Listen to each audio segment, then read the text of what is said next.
Alors, quatrième et dernière fonction de référence. Si on se remémore un peu, en premier, on a vu la fonction carré.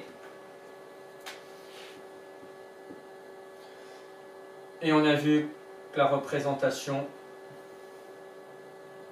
était une parabole. On a vu la fonction inverse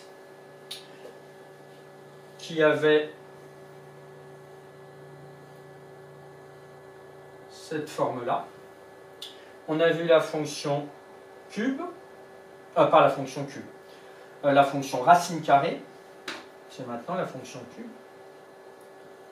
qui avait cette forme-là. Et maintenant, on va voir la fonction cube.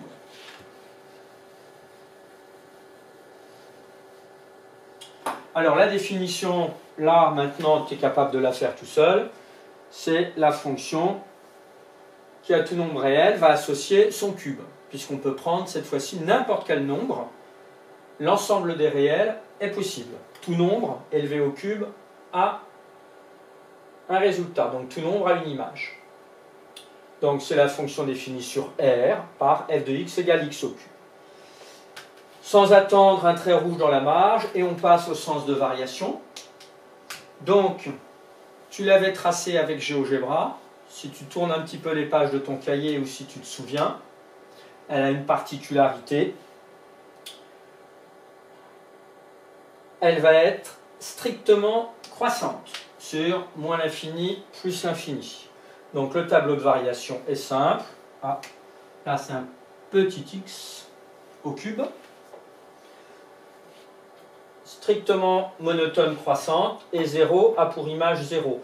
Alors soit tu le mets au-dessus, soit tu fais une interruption sur la flèche, mais particularité en 0. Et on va tout de suite voir que ça va avoir une incidence. Deux traits rouges dans la marge. Ah oui, on allait voir la conséquence. Donc si elle est strictement croissante, encore une fois, et alors là, à force de le dire, ça doit être pratiquement en automatisme,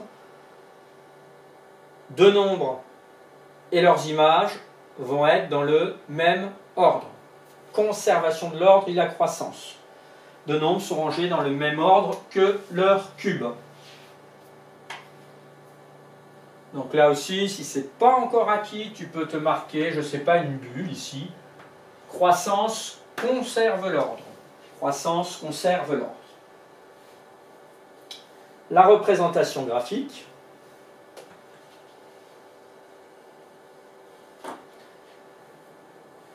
Donc la fonction cube, oui, ça prend un peu plus de place, comme tu l'as vu dans le document que j'avais mis en pièce jointe, pour que tu puisses l'imprimer ou la recopier. Donc ça passe par 0, on vient de le voir, et puis le cube de 1, c'est 1, le cube de moins 1, c'est moins 1, et après 2 au cube, ça donne 8. 2 fois 2 fois 2, 8, et moins 2 au cube, ça fait moins 8. C'est pour ça qu'il est un peu haut, parce que je voulais quand même prendre quelques points spécifiques. Alors la démonstration, on la verra en exercice. La fonction cube semble être comment? Là aussi, à force d'en parler et d'en reparler, il n'y a que pour la fonction racine carrée où la parité n'existait pas, il n'y avait ni parité ni imparité. Elle n'était ni paire ni impaire.